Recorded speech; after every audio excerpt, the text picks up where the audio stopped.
안녕하세요. 웰리스 인포입니다.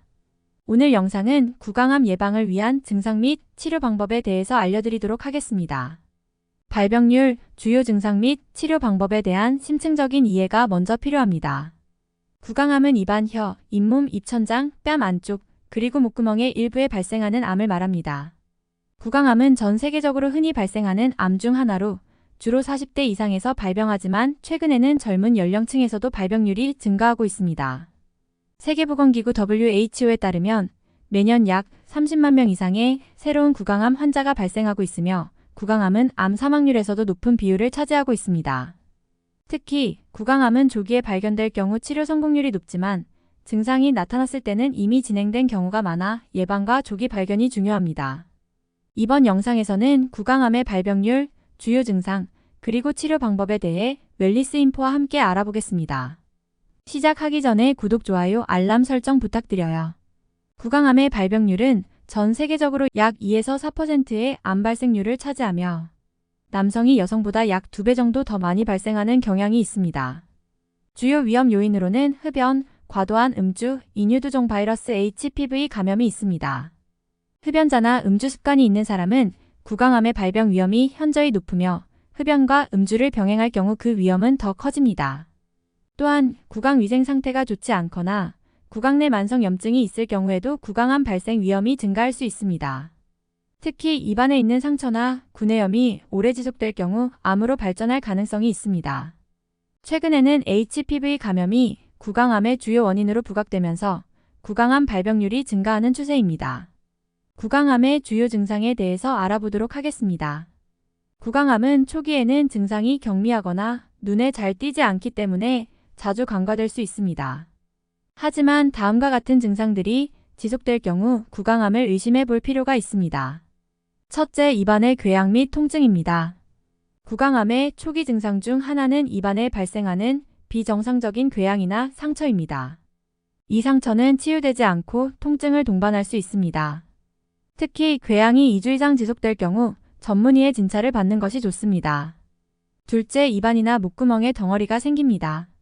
구강암 환자들은 종종 입안이나 목구멍에서 덩어리나 혹이 만져지는 증상을 경험합니다. 이러한 덩어리는 고통이 없을 수도 있지만 점점 커지거나 딱딱해질 수 있습니다.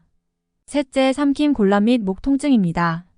구강암이 진행되면 음식을 삼키거나 목이 아프기 시작할 수 있습니다. 삼킬 때 통증이 있거나 음식물이 걸리는 느낌이 들 경우 구강암이 후두나목 부위로 전이되었을 가능성이 있습니다. 넷째, 이동되지 않는 치아 및 치아 통증입니다. 구강암이 잇몸이나 턱에 영향을 미칠 경우 치아가 이동되지 않고 고정되거나 치아 통증이 발생할 수 있습니다. 특히 치아 주위에 발생하는 비정상적인 출혈이나 염증이 구강암의 초기 증상일 수 있습니다.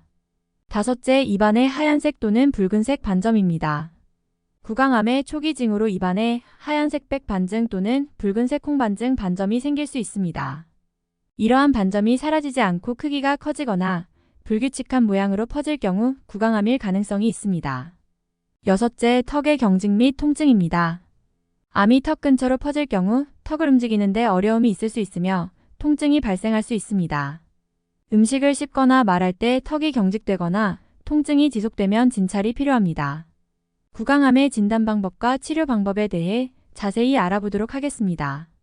구강암은 초기에 발견하면 치료 성공률이 높은 암이지만 증상이 경미해 발견이 늦어지는 경우가 많습니다. 구강암 진단은 주로 구강 검사, 조직 생검, 그리고 영상 진단 CT, MRI를 통해 이루어집니다. 구강 검사 치과 의사나 구강암 전문의가 입안 전체를 검사하여 암으로 의심되는 병변을 확인합니다. 조직 생검, 암이 의심되는 부위에서 조직을 채취하여 현미경으로 세포를 분석해 암세포 여부를 확인합니다. 영상 진단 CT나 MRI를 통해 구강 내 암이 퍼진 정도나 전이 여부를 확인합니다. 구강암의 치료 방법으로는 암의 위치, 크기, 그리고 암이 퍼진 정도에 따라 다르게 결정됩니다. 주요 치료 방법으로는 수술, 방사선 치료, 항암 화학요법이 있으며 환자의 상태에 따라 단독 또는 병행 치료가 시행됩니다. 첫째, 수술입니다. 수술은 구강암 치료의 기본적인 방법으로 암이 발생한 부위의 종양을 제거하는 것이 목표입니다. 암이 국소적인 경우 수술로 종양을 완전히 제거할 수 있으며 경우에 따라 주변의 림프절까지 제거해야 할 수 있습니다.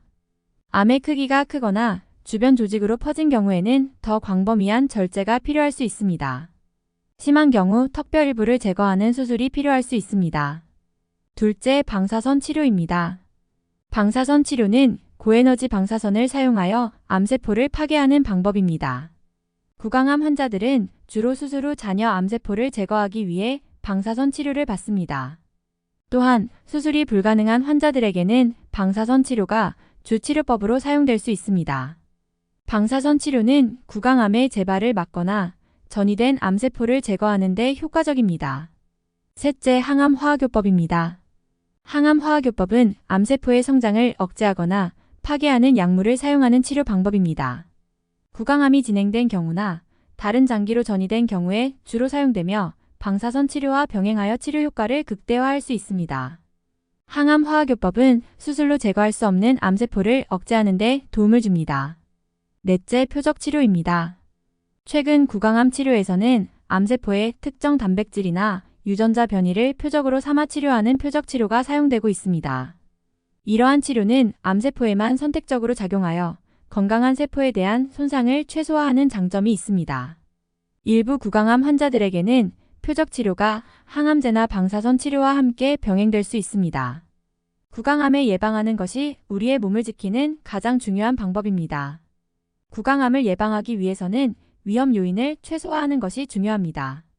금연과 절주가 구강암 예방에 가장 중요한 요소로 꼽히며 구강 위생을 철저히 관리하는 것도 필요합니다. 정기적인 구강 검진을 통해 초기 이상 증상을 조기에 발견하는 것도 구강암 예방에 도움이 됩니다. 또한 HPV 백신을 접종하면 HPV 관련 구강암 발병 위험을 줄일 수 있습니다. 구강암은 초기 발견이 어렵지만 조기에 진단하면 치료 성공률이 높은 암입니다. 입안에 비정상적인 궤양, 덩어리, 삼킴, 곤란 등의 증상이 나타날 경우 즉시 구강 검진을 받는 것이 중요합니다. 구강암의 치료 방법으로는 수술, 방사선 치료, 항암 화학요법, 표적 치료 등이 있으며 환자의 상태에 따라 맞춤형 치료가 제공될 수 있습니다. 예방을 위해서는 금연, 절주, 그리고 정기적인 구강 검진이 필수적입니다. 구강암으로 고생하고 계신 분들이나 의심이 되는 분들에게 좋은 정보가 되시길 바랍니다. 오늘 제가 준비한 영상은 여기까지입니다. 구독, 좋아요, 알람 설정은 저에게 큰 힘이 됩니다. 오늘도 영상 끝까지 시청해주셔서 감사합니다.